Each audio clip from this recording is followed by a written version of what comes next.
तो hello everyone, welcome back to the channel. आज हम शुरू करने वाले हैं अपनी क्लास 12 की जर्नी का वो चैप्टर जो सब बच्चों को बहुत मुश्किल लगता है, वो चैप्टर जिससे आप बहुत डरते हो, लेकिन ये चैप्टर अकेला ही 8 से 9 नंबर की मिनिमम वेटेज रखता है। तो आपके फाइनल एग्जाम में जो आपकी थर्ड बुक आनी है उसके अंदर लगभग आधा वेटेज एक ही चैप्टर का है, and that is my cash flow statement. प्यार से हम इसको सीएफएस बोलते हैं, लेकिन प्यार से बोलने लायक चीज नहीं है ये, लेकिन हम इसको प्यार से बोलने की चीज बना देंगे। हम इसको एक आसान तरीके से करेंगे, स्टेप बाय स्टेप करेंगे। बहुत बड़ी प्रॉब्लम ये होती है बच्चों के साथ कि आप लोग स्टेप बाय स्टेप नहीं करते हो, टीचर्स भी स्टेप बाय स्टेप सिखाते नहीं है। वो पहली क्लास में एड बड़ा सारा, हमारे हरियाणवी में ऐसे बोलते हैं, एड बड़ा सारा दे दिया जी। तो मतलब इतना बड़ा सारा आपको क्या करते हैं, इतना बड़ा सारा फॉर्मेट दे देते हैं और कहते हैं कि ये लो जी लिखो, कैसे लिख लो। हम कोई बड़े बड़े फॉर्मेट्स नहीं करेंगे, हम उस बड़े फॉर्मेट को करेंगे लेकिन छोटे छोटे टुकड़ों में बांट के करेंगे। हम छोटे छोटे टुकड़ों में बांटेंगे कैश फ्लो स्टेटमेंट को और उसको समझेंगे, उसको करेंगे, फिर आगे चलेंगे, फिर आगे चलेंगे। इस तरीके से हम करेंगे। तो इसीलिए बहुत आराम से समझ आएगा आपको। जो भी क्लास आप सुन रहे होगे, मेरी गारंटी आपको वो क्लास समझ आएगी। कि जैसे पहली क्लास है तो आपको आज समझ आएगा कि क्या क्या चल रहा है। तो जल्दी से शुरू करते हैं। नटू पेन उठा लो और बिल्कुल पॉजिटिव माइंडसेट के साथ बहुत अच्छे से समझ आने वाली चीज है पड़ी ये। सबसे पहले मतलब समझते हैं कि कैश फ्लो स्टेटमेंट का मतलब क्या होता है। This is a part of financial statements. Final accounts में हमने सीखा मेजरली बिजनेस दो चीजें जानना चाहते हैं। पहली चीज वो जानना चाहते हैं कि हमारे बिजनेस को प्रॉफिट लॉस हो रहा है, दूसरी जानना चाहते हैं हमारे बिजनेस का एसेट लायबिलिटी स्टेटस कैसा है। लेकिन जो बड़े बिजनेसेस होते हैं उनके लिए सरकार ने कंपलसरी करा है कि आप एक और स्टेटमेंट बनाओ जिसका नाम है कैश फ्लो स्टेटमेंट, जो क्या दिखाएगी, जो दिखाएगी कि कैश का इनफ्लो कहां कहां से हो रहा है एंड कैश का आउटफ्लो कहां कहां से हो रहा है। सारा इनफ्लो एंड आउटफ्लो हमें पता होना चाहिए। कितना कैश आ रहा है, कितना जा रहा है। ऐसा जरूरी क्यों है? देखो, जरूरी ऐसा इसलिए माना जाता है कि जरूरी नहीं होता कि कोई बिजनेस अगर प्रॉफिटेबल है तो वो कैश भी होगा उसके पास। एक छोटे से एग्जांपल से समझाता हूं मैं आपको। आप किसी से 10,000 रुपए का सामान लेकर आते हो, ये आपकी कॉस्ट है ना। आपने इतने में सामान खरीदा है, और ये खरीदा कैसे? आपने कैश में खरीदा, ठीक है बेटा। ये आपने सेल कर दिया 12,000 रुपए में, लेकिन जब बेचा तो कैसे बेचा? उधार में बेचा, ठीक है। अगर मैं देखूं on the front of cash कि कैश के हिसाब से आप प्लस में हो माइनस में हो, तो बेटा कैश तो आपका -10,000 है, क्योंकि क्योंकि आप जब सामान खरीद कर लाए हो 10,000 रुपए देकर आए हो, लेकिन अभी जब बेचा है उधार पे बेचा है तो कैश तो कुछ मिला ही नहीं है। तो कैश लेवल पे आप लोग क्या हो? अभी -10,000 हो। लेकिन यही मैं आपसे वैसे पूछूं कि प्रॉफिट हुआ कि लॉस हुआ, तो आप कहोगे सर प्रॉफिट हुआ। 10 वाली चीज कितने में बेच दी? तो 12,000 में बेच दी, तो 2,000 का प्रॉफिट। तो बेसिकली फाइनेंशियल स्टेटमेंट जो मेरी statement of profit and loss बताएगी कि सर आपके बिजनेस को प्रॉफिट हो रहा है। अगर प्रॉफिट है तो मैं तो सोचूं अरे प्रॉफिट है, चलो भाई खर्चा करो और सामान लेकर आओ। लेकिन कैश तो नहीं है, तो profit does not mean cash, cash does not mean profit. इसी वजह से कैश फ्लो स्टेटमेंट बनानी पड़ती है, जो आपको बताती है कि इतना प्रॉफिट होने के बावजूद भी कैश सिर्फ माइनस में कैसे है भैया। कैश क्यों नहीं है तुम्हारे पास? कैश नेगेटिव में क्यों पड़ा है? So this is cash flow statement का काम। समझ आई बात? एक बार पढ़ लो। Cash flow statement is a financial statement that shows inflows and outflows of cash and cash equivalent. सिर्फ कैश नहीं, कैश के बराबर की चीजें। इसमें क्या क्या आता है भी बताता हूं। Of a business during a particular accounting period, it explains how cash is generated and how it is used in different activities of a business. Business की डिफरेंट डिफरेंट एक्टिविटीज में किस तरीके से यूटिलाइज हो रहा है। कैश इक्विवेलेंट्स का मतलब होता है बेटा जी, कैश इक्विवेलेंट्स का मतलब होता है जी कैश के बराबर की चीजें। जैसे कि कैश के बराबर का क्या क्या? जैसे बेटा कैश बैंक बैलेंस हो गया, जैसे बेटा चेक्स इन हैंड हो गया। अरे चेक इन हैंड भी तो ये होता है। या मैं आपको बोलूं ड्राफ्ट्स हो गए, या मैं आपको बोलूं करंट इन्वेस्टमेंट हो गई, या हम बोले marketable securities. Basically marketable securities एक तरीके की करंट इन्वेस्टमेंट ही होती है। तो इसलिए मैंने अलग अलग लिख दिया ताकि तुम्हें कोई दिक्कत ना आए। मतलब कि कैश और इन सभी चीजों के चेंज जो आ रहे हैं वो हमें कौन बताता है? Cash flow statement. तो कैश फ्लो स्टेटमेंट बताता है कि इन चीजों में बदलाव क्यों आए। तो वो कुछ और ही वजहें होंगी कि जितना है, मतलब मैं कहता हूँ साल की शुरुआत में मेरे पास कैश था 1 लाख का, साल के एंड में कैश एंड कैश इक्विवेलेंट है मेरे पास 1,50,000। तो ये 50,000 कहां से आया वो हमें कौन बताएगा? कैश फ्लो स्टेटमेंट बताएगी। कैश फ्लो स्टेटमेंट में कोई भी कैश या कैश इक्विवेलेंट ट्रांजेक्शन नहीं आती कि मान लो मैं कहूँ कि बैंक में 10,000 थे, मैंने इसको कैश कन्वर्ट करवा दिया, तो कैश एंड कैश इक्विवेलेंट पे कुछ असर पड़ा होगा क्या? कि कैश एंड कैश इक्विवेलेंट में बैंक में 10,000 थे, वो बदल के कैश हो गए, कुछ नहीं फर्क पड़ा, total cash and cash equivalent तो वही रहा, क्योंकि ये एक दूसरे में बदले जाए कोई दिक्कत नहीं है। तो इसीलिए कैश फ्लो स्टेटमेंट के अंदर कैश या कैश इक्विवेलेंट से रिलेटेड कोई भी चीज नहीं आती है। बात क्लियर हुई मेरी? चलो आगे चलते हैं। अब बात करते हैं कैश फ्लो स्टेटमेंट में आएगा क्या क्या। कैश फ्लो स्टेटमेंट को हम 3 भागों में बांटते हैं जिस हिसाब के बिजनेस की एक्टिविटीज होती हैं। एक बिजनेस कैश से रिलेटेड 3 ही तरीके की एक्टिविटीज करता है, और आप इस बात को मानोगे भी सही। जैसे कि क्या क्या? पहली चीज, एक बिजनेस क्या करता है, जब हमें एक बिजनेस शुरू करना है तो मेरे को उसके लिए पैसा चाहिए होगा। देखो कैश का रोल कहां कहां आ रहा है, कि मैं कह रहा हूं कि when I am doing a business where cash is playing a role, cash कहां पे रोल प्ले करता है? तो सर पहला तो, जब आपको बिजनेस करना है तो कुछ कैश चाहिए। मतलब कि पहला रीजन क्या हो सकता है? बिजनेस को फंडिंग चाहिए होगी कैश के रूप में। दूसरा, बिजनेस को ऑपरेट करते हुए कैश चाहिए होगा, कि ऑपरेट कर रहा हूं मैं, मान लो स्कूल ऑपरेट कर रहा हूं मैं, तो यहाँ पे मेरे को सैलरी देनी पड़ती है अपने इम्प्लॉइज को। मैं कोचिंग अपनी ऑपरेट कर रहा हूं तो वहां मेरे को सैलरी देनी पड़ती है अपने इम्प्लॉइज को, तो दैट इज माई ऑपरेशंस के लिए मेरे को पैसा चाहिए। तीसरा, जब मेरे पास पैसा बच जाता है ना, कि मैंने फीस रिसीव करी, सैलरी दे दी, पैसे बच गए, प्रॉफिट हो गया, ये जो बच जाता है पैसा, इसका मैं क्या करता हूं? इसको इन्वेस्ट करता हूं। तो एक बिजनेस बेटा जी 3 ही चीजों के लिए कैश का यूज करता है। पहला, अपने बिजनेस को फंडिंग देने के लिए। बिजनेस को फंडिंग देने को हम क्या बोलते हैं अकाउंटिंग की भाषा में? बिजनेस को फाइनेंस करने के लिए।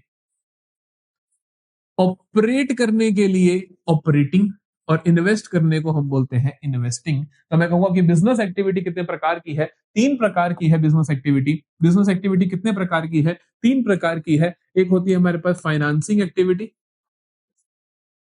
एक होती है हमारे पास इन्वेस्टिंग एक्टिविटी, और एक होती है हमारे पास ऑपरेटिंग एक्टिविटी। क्लियर है बात? ऑपरेटिंग एक्टिविटी का मतलब होता है कि बिजनेस जो ऑपरेट करता है, जो बिजनेस का मेन काम है, जैसे कि एग्जांपल के तौर पे purchase, sale of goods services, कि मेरे बिजनेस का काम है गुड्स सर्विसेज को बेचना। मेरे जूते का बिजनेस है तो मेरा मेन काम क्या है? जूते खरीदना, जूते बेचना। मेरा पढ़ाने का बिजनेस है तो मेरा मेन काम क्या है? अपने टीचर्स को सैलरी देना और अपने बच्चों से फीस रिसीव करना। तो ये क्या हुई? मेरी ऑपरेटिंग एक्टिविटी। समझ आया? थोड़ा एक एग्जांपल दे रहा हूं मैं आपको। जैसे फाइनेंसिंग का मतलब क्या होता है? फाइनेंसिंग का मतलब होता है मेरे बिजनेस के लिए फंड्स कहां से आएंगे। कंपनी अकाउंट से हम बात करें तो हम कंपनी फंड्स कहां से अरेंज करती है, कंपनी कैपिटल कहां से लेकर आती है।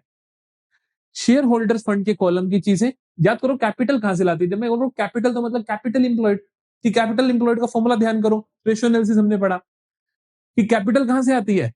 इक्विटी से और डेट से, that is non current liability. तो उनसे रिलेटेड जो भी आइटम्स होंगी फाइनेंसिंग एक्टिविटी में होंगी। एग्जाम्पल के तौर पर एक दो मैं बताऊं आपको। फाइनेंस के लिए कंपनी क्या करती है? Issue of shares. फाइनेंस के लिए कंपनी क्या करती है? Issue of debentures. फाइनेंस के लिए कंपनी क्या करती है?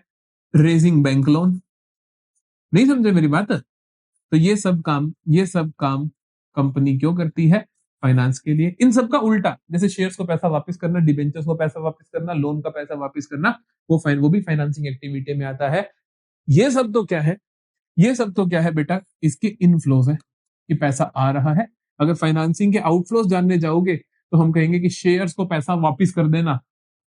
शेयर्स को पैसा वापस करने का एक ही तरीका होता है, that is buyback of shares.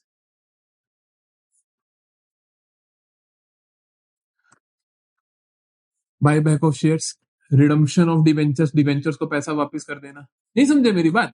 इस तरीके की एक्टिविटीज आती है फाइनेंसिंग में, गिनी चुनी 8-9 एक्टिविटीज होती है, मैं आपको लिखवा दूं। फाइनेंसिंग में 10 होती है, सॉरी, है ना। इन्वेस्टिंग की बात करें, इन्वेस्ट कहाँ करता है बिजनेस? नॉन करंट एसेट्स में करता है, तो नॉन करंट एसेट रिलेटेड सारी आइटम्स यहाँ आएंगी। नॉन करंट एसेट्स जैसे कि इनफ्लोज की, पहले आउटफ्लोज की बात करता हूं कि परचेज ऑफ पीपीई, हमने प्रॉपर्टी प्लांट एंड मशीनरी खरीद लिया तो बेटा पैसा कम हो गया। हमने क्या करा, purchase of non current investment, कोई नॉन करंट इन्वेस्टमेंट खरीद ली, यही इसको बेच दोगे तो कैश इनफ्लो हो जाएगा। जैसे मैं क्या कहूं, sale of PPE, sale of non current investment, नहीं समझे मेरी बात? तो ये क्या हो जाएगी, आपकी इन्वेस्टिंग एक्टिविटी के इनफ्लोज हो जाएंगे। So this is how you are suppose to check कि कौन सी एक्टिविटी कौन सी है। पहले 4-5 क्वेश्चन आप चाहे टीएस लेवल उठा लो, चाहे डीके लेवल उठा लो, इसी से रिलेटेड होने वाले हैं। तो ये आप अच्छे से कर लोगे, कोई दिक्कत नहीं होनी चाहिए आपको कि किस तरीके से सवाल करने हैं। अब आ जाओ आप किस तरीके से प्रैक्टिकल क्वेश्चंस होने वाले हैं। तो कैश फ्लो फ्रॉम, देखो कैश फ्लो स्टेटमेंट बनती कैसे, अगर मेजर मेजर पोर्शन बात करेंगे, कैश फ्लो स्टेटमेंट दिखती कैसे है। Cash flow statement for year ending, ऐसे कुछ आप बनाते हो, जो भी साल हो लिखते हो, और ये कुछ ऐसे बनती है।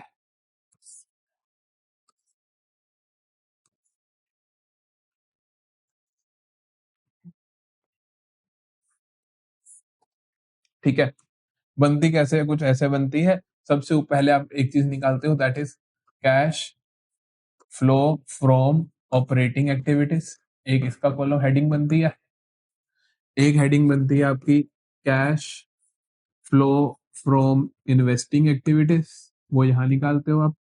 फिर एक हेडिंग बनाते हो आप cash flow from financing activities, यहां पे बनाते हो आप। इन तीनों का नेट कैश फ्लो निकालते हो, ठीक है।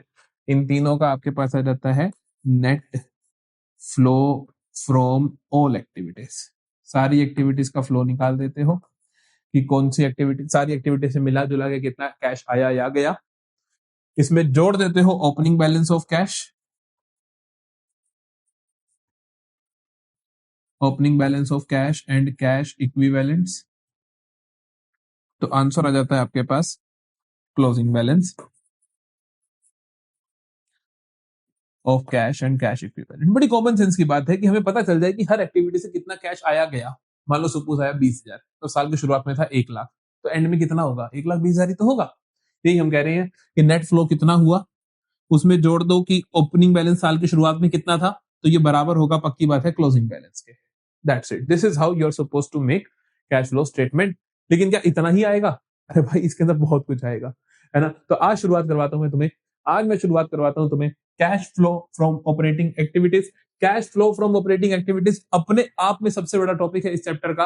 फाइनेंसिंग और इन्वेस्टिंग सिर्फ और सिर्फ 25 मिनट की बात है, चाहे मैं अभी करवा दूं तो मैं फाइनेंसिंग और इन्वेस्टिंग खत्म हो जाएगा। लेकिन शुरुआत करेंगे ऑपरेटिंग एक्टिविटीज से। तो cash flow from operating activities निकालने के लिए सबसे पहले आपको एक चीज निकालनी होती है जिसका नाम होता है कैलकुलेशन ऑफ नेट प्रॉफिट। आज हम यही सीखेंगे, before tax and extra ordinary items. ठीक है बेटा, तो आज हम पहली चीज सीखेंगे जिसका नाम है calculation of net profit before tax and extra ordinary items. आज की क्लास इसी पे घूमने वाली है। ये हमें अच्छे से आगे, तो हमें हर क्वेश्चन की शुरुआत आ जाएगी, जितने भी सवाल बनेंगे उसकी हम शुरुआत का पार्ट जरूर कर पाएंगे। ठीक है, तो मतलब मैं इस तरीके से पढ़ाऊंगा तुम्हें, अगर तुमने सिर्फ 3 लेक्चर देखे तब भी तुम्हें कुछ नंबर मिल जाएंगे। ऐसा ना हो कि मैं सारा एक ही बार में करा दूं और तुम्हें कुछ ना समझ आए। तो net profit before tax and extraordinary items कैसे निकलता है, इसकी शुरुआत होती है, सबसे ऊपर आता है नेट सरप्लस। नेट सरप्लस निकलता है closing balance of surplus minus opening balance of surplus. मान लो मैं कहता हूं कि साल के एंड में सरप्लस अकाउंट दिखा रहा है 2 लाख रुपए, साल की शुरुआत में सरप्लस अकाउंट दिखा रहा था 1,50,000 रुपए, तो ये जो डिफरेंस है that is my net surplus. ठीक है, कि नेट तुम्हें कितना प्रॉफिट हुआ, इसमें आपको तीन चीजें जोड़नी होती है, जिस सीक्वेंस में मैं बताऊंगा उसी सीक्वेंस में करना है। तीन चीजें जोड़ते हो, इसका नाम होता है PTI। पी से आता है हमारे पास प्रोपोज्ड डिविडेंड प्रीवियस ईयर। सब नहीं दिया होता, कुछ एक आधी आइटम दिए होते हैं, जितने मैं लिखूंगा उनमें से कोई 2-3 होंगी, कोई 4-5 होंगी, वो देख। आई से आता, टी से आता है ट्रांसफर टू रिजर्व, कुछ भी रिजर्व आपने क्रिएट किया हो। आई से आता है interim dividend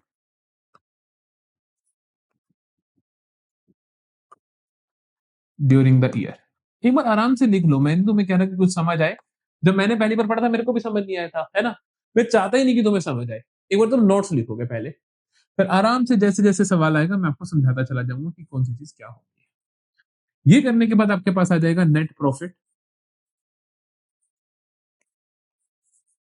after tax and extra ordinary items. साफ साफ लिख लो बिल्कुल। इसके बाद आपको चार चीजें करनी है, 2 + 2 - एक्स्ट्रा ऑर्डिनरी एक्सपेंस आपको जोड़ने हैं, एक्स्ट्रा ऑर्डिनरी इनकम आपको माइनस करनी है।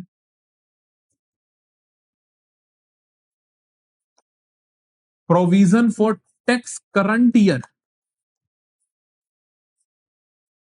आपको जोड़ना है, करंट ईयर। और टैक्स रिफंड आपको माइनस करना है। ये करने के बाद, ये करने के बाद आपके पास आ जाएगा net profit before tax and extra ordinary items. Sorted है जी कहानी। तो हमें पहले ये आज की क्लास में इसको पक्का करना है, नेट सरप्लस निकालना है क्लोजिंग माइनस ओपनिंग करके। फिर उसके अंदर तीन चीजें जोड़नी है पीटीआई से, जिनका नाम है proposed dividend previous year, transfer to reserve, interim dividend during the year. जल्दी से इनके मतलब सुन लो क्या होते हैं भाई। मतलब होते हैं बेटा जी, प्रोपोज डिविडेंड प्रीवियस ईयर का मतलब होता है पिछले साल जो तुमने प्रपोज किया था डिविडेंड, क्योंकि जो एक पिछले साल प्रपोज किया होगा अपने शेयर होल्डर्स को डिविडेंड, वो इस साल तुमने पे किया होगा। Transfer to reserve, general reserve में अमाउंट बढ़ गया कि पहले था 1 लाख का, अब है 1,40,000 का, तो 40,000 तुमने ट्रांसफर करा, वो जोड़ दो। ये सब जोड़ना है। आई से interim dividend paid during the year का मतलब होता है साल के दौरान जो तुमने डिविडेंड दे दिया अपने शेयर होल्डर्स को, वो जोड़। ये आ जाएगा। इसमें एक्स्ट्रा ऑर्डिनरी एक्सपेंसेस के अंदर आपको जनरली देखने को मिलते हैं प्रीलिमिनरी एक्सपेंसेस,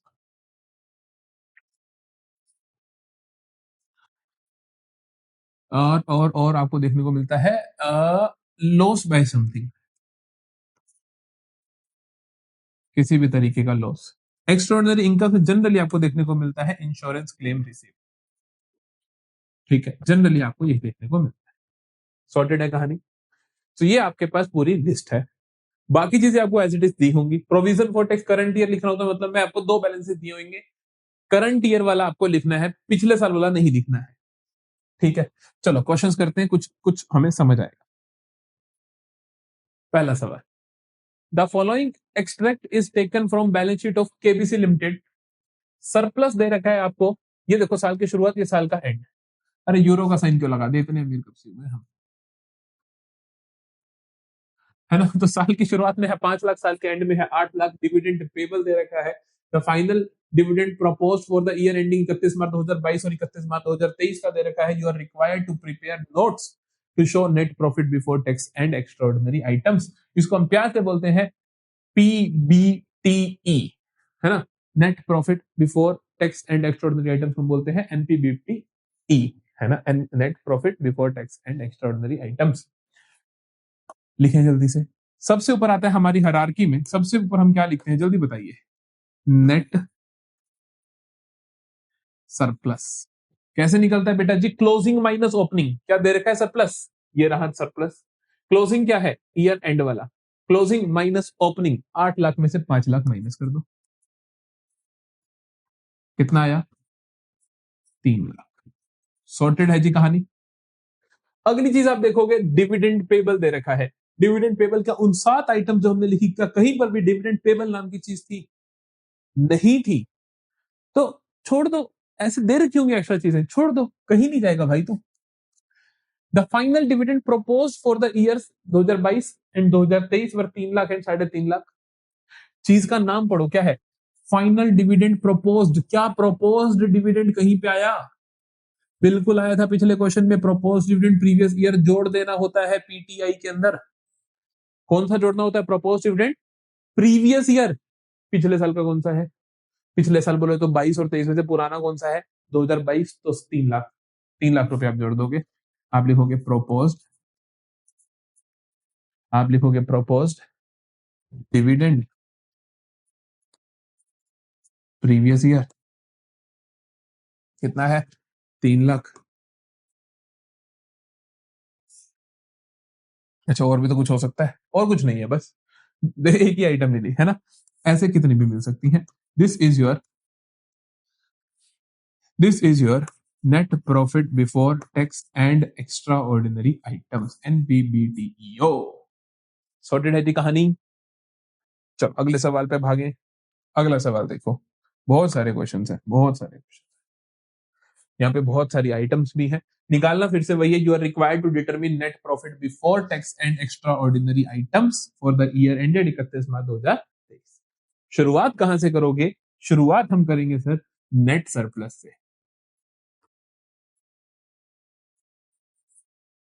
नेट सरप्लस कैसे निकलता है? क्लोजिंग माइनस ओपनिंग करके। तो देखो सरप्लस कहाँ है? Equity share capital, preference share capital, surplus तेरे को ही ढूंढ रहे थे हम। Closing minus opening. क्लोजिंग मतलब साल का एंड 4.5 लाख माइनस 2,50,000। तो हम क्या करेंगे? 4.5 लाख माइनस 2,50,000 कितना आया? 2 लाख। सॉर्टेड है कहानी। चलो नेट सरप्लस के बाद क्या आएगा? नेट सरप्लस के बाद आप पीटीआई करते हो। अब आप चीजों को देख लो, एक एक चीज को देखो। और क्या है? शेयर कैपिटल दे रखा है, कोई कम नहीं था। 10% रिडीमेबल प्रेफरेंस शेयर दे रखे हैं।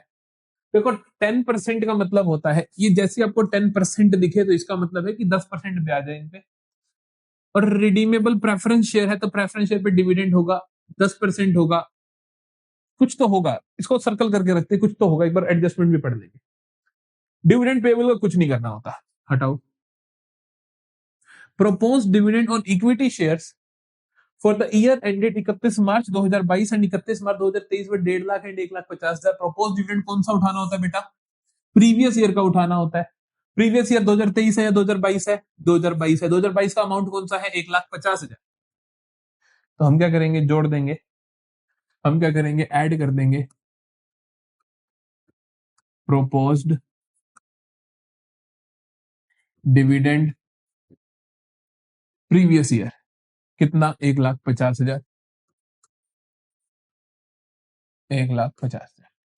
सॉर्टेड है जी कहानी। प्रोपोज डिविडेंड प्रीवियस ईयर हम जोड़। Interim dividend of 50,000 on equity share was paid on 31 दिसंबर। इसी साल में देखो, मार्च 22 से मार्च 23 के बीच में ही आता है दिसंबर 22। तो हमने इंटरिम डिविडेंड पे किया। पीटीआई के अंदर आई भी आप जोड़ते हो, that is interim dividend paid during the year. आप जोड़ दोगे इंटरिम डिविडेंड। कितना पे किया इंटरिम डिविडेंड आपने?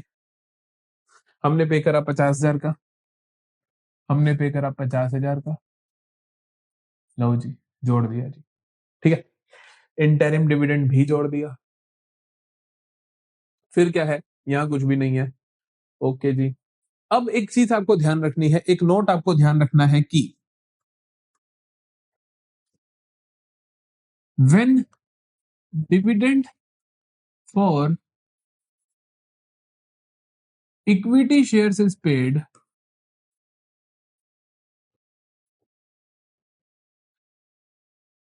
it is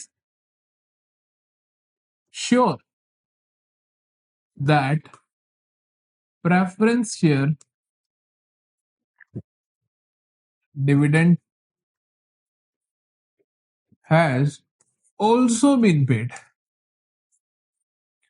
जब भी किसी भी सवाल में बेटा जी आपको ये देखने को मिले कि इक्विटी शेयर्स को आप डिविडेंड दे रहे हो, यहाँ पे उसने दो हिंट दिया, उसने बोला प्रपोज डिविडेंड प्रीवियस ईयर, उसने बोला इंटरिम डिविडेंड भी हमने पे करा। इक्विटी शेयर्स को डिविडेंड हमेशा दिया जाता है प्रेफरेंस शेयर्स के बाद। तो अगर इक्विटी शेयर्स को डिविडेंड दे दिया है तो ऑटोमेटिकली प्रेफरेंस शेयर्स को भी डिविडेंड दे दिया गया होगा। कितना दे दिया गया होगा? लिखा हुआ 10%। 10% किसका? दोनों अमाउंट सेम है तो चिंता मत करो। अगर क्वेश्चन ना बताए तो जो पिछले साल वाला अमाउंट होता है उस पर दिया करो। तो 10% तो 5 लाख कितना आएगा? 50,000। इसको भी जोड़ दोगे क्योंकि जो डिविडेंड है वो चाहे इक्विटी शेयर्स का हो चाहे प्रेफरेंस का हो, तो डिविडेंड ऑन प्रेफरेंस शेयर्स, इनको भी जोड़ दोगे। कितना है डिविडेंड? 50,000। और कुछ नहीं था, बस बात खत्म। कितना है? 2, 3, 3.5, 4, 4.5 लाख। तो ये क्या आया मेरे पास? Net profit before tax and extra ordinary items. Clear है कहानी? समझते हो कैसे हुआ?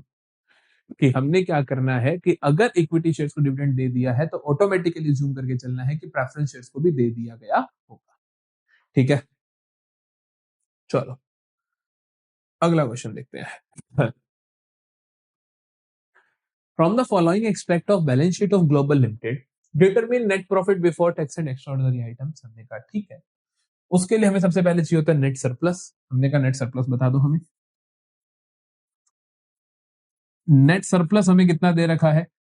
देखो सरप्लस साल की शुरुआत में, देखो पहले साल की शुरुआत वो रही, एंड में closing minus opening 25 lakh minus 7 lakh.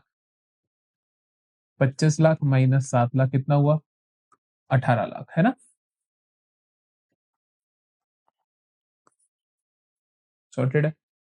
फिर देखते हैं इक्विटी शेयर कैपिटल कोई काम नहीं है, प्रेफरेंस शेयर कैपिटल कोई काम नहीं है। नीचे देखो N interim dividend of 1 lakh was paid on 1 जनवरी 2023। कहते हैं कि आपने इक्विटी शेयर को इंटरिम डिविडेंड दे दिया। अगर इक्विटी शेयर को डिविडेंड दे दिया तो उसी टाइप हमें समझना होता है। एक तो ये लिखो, है ना, कि प्लस इंटरिम डिविडेंड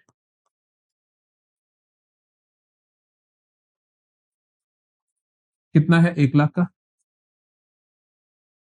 जैसे इक्विटी शेयर को डिविडेंड दे दिया इसका मतलब क्या है कि प्रेफरेंस को भी दे दिया। तो मतलब प्रेफरेंस को भी दे दिया, लेकिन कितना दिया? प्रेफरेंस की अगर परसेंटेज नहीं दे रखी तो तुम्हें क्या पता क्या डिविडेंड है, तो अब इसलिए इसका कुछ नहीं करो। दोनों क्वेश्चन साथ में इसलिए रखे कि पिछले केस में परसेंटेज दे रखा था प्रेफरेंस शेयर्स का तो मैंने डिविडेंड निकाल दिया, लेकिन इस बार कैसे निकालूं? परसेंटेज ही नहीं दे रखा, अंदाजे से थोड़ी निकाल दूंगा। तो इसीलिए कुछ नहीं करूंगा, बस यही मेरा 19 लाख ही आ जाएगा net profit before tax, net profit before tax and extra ordinary items. समझते हो मेरी बात को? इस तरीके से आप सवाल को करने वाले हैं। चलो जी अगला देखते हैं। From the following information for the year ended 31 March 2023 calculate net profit before tax and extra ordinary items निकाल। तो भैया सबसे पहले तो नेट सरप्लस चाहिए। नेट सरप्लस के लिए दो चीजें दे रखी है। नेट सरप्लस लिखते हैं पहले तो हम, नेट सरप्लस कितना आएगा? क्लोजिंग माइनस ओपनिंग कर दूं। क्लोजिंग माइनस ओपनिंग, क्लोजिंग ये रहा, ओपनिंग वो रहा। 6,72,000 माइनस 2 लाख। ये नेगेटिव भी आ सकता है, जरूरी नहीं है हमेशा पॉजिटिव आए। हो सकता है कि ये 2 लाख को ऊपर 6,72,000 हो, नेगेटिव भी आ सकता है। तो कितना आया? 6,72,000 माइनस 2 लाख, तो कितना आएगा? 4,72,000। ठीक है, हुआ ये, कोई दिक्कत नहीं।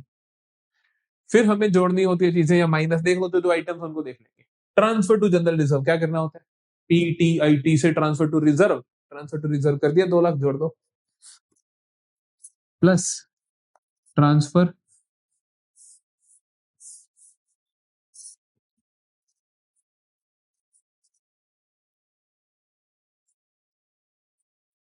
टू रिजर्व कितना? 2 lakh. Propose dividend for previous year, पिछले साल का प्रोपोज डिविडेंड उसको भी जोड़ दोगे, तो प्लस करोगे प्रोपोज डिविडेंड प्रीवियस ईयर, है ना। डिविडेंड करंट ईयर को नहीं जोड़ते होते, प्रोपोज डिविडेंड प्रीवियस ईयर को जोड़ोगे, कितना बेटा? 1,80,000 है, इसे भी जोड़ दोगे। अगला देखो, interim dividend paid during the year, इसको भी जोड़ दोगे, 1,44,000 provision for tax made during the current year, provision for tax current year याद है, याद है provision for tax current year जोड़ते हैं, इसको भी जोड़ दोगे। इनकम टैक्स पेड ना, तू कहीं नहीं आएगा भाई, तू कहीं नहीं आएगा, इसका कुछ नहीं करोगे, समझे। इन सबको जोड़ दोगे, आंसर आ जाएगा, and answer will be net profit before tax and extra ordinary items. समझ आई मेरी बात? इस तरीके से आपको क्वेश्चन करना है। तो यहां पर हम आते हैं एंड ऑफ द क्लास पे।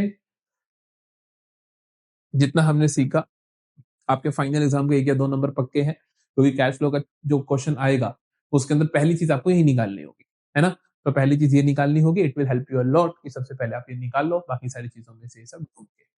तो मिलेंगे नेक्स्ट लेक्चर में, ऑपरेटिंग एक्टिविटीज को कंटिन्यू करेंगे, एंड अगली क्लास में खत्म नहीं करेंगे, खत्म उससे अगली में करेंगे ऑपरेटिंग एक्टिविटीज को, फिर एक इन्वेस्टिंग एक्टिविटी का 1 या 2 लेक्चर, और फाइनेंसिंग का 1 या 2 लेक्चर।